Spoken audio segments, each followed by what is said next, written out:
Today, Donald Trump took the podium and made what sounded like a bold claim: crime isn't rampant in red-run states, and there aren't that many troubled cities under Republican governance. He went further, arguing that almost all top crime cities are run by Democrats. His message was clear and emotive, a statement challenging traditional assumptions about crime and politics. But the facts tell a different story. According to a recent analysis, 2 of the top 25 cities with the highest homicide rates were governed by Republican mayors. Moreover, 6 of those 24 cities were located in states led by GOP governors. So the reality doesn't neatly follow the red-blue narrative he pitched. Trump's messaging is no anomaly. His emphasis on fear and chaos has been a mainstay of his 2024 campaign rhetoric. He frequently depicted America as dystopian, shattered by crime and invasion.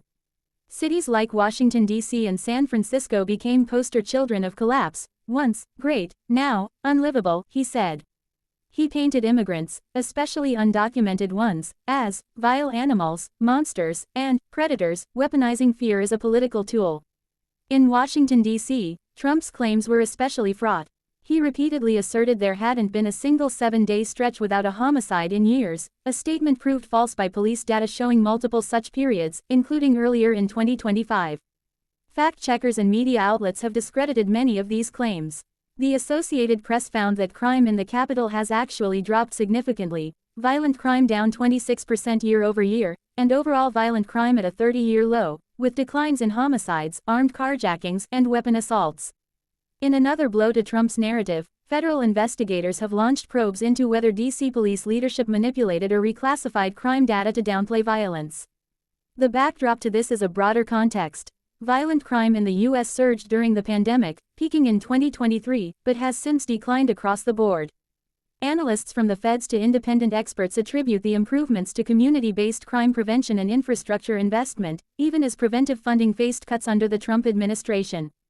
Critics are sounding alarms. Democratic officials, the governors of Maryland and mayors of major cities, say Trump's proposals, like deploying National Guard troops to places like Baltimore, are fearmongering and misdirected. They argue that with homicides down, Baltimore, for example, saw a 20% decrease. Military solutions are both unnecessary and counterproductive. Meanwhile, additional scrutiny has come from Congress and watchdogs, who are investigating potential manipulation of crime statistics in Washington to fit a predetermined narrative. Opinion writers are also calling out the emotional reality behind crime claims. A Guardian columnist acknowledged that while Trump's portrayal exaggerates violence, it taps into a deeper societal fear.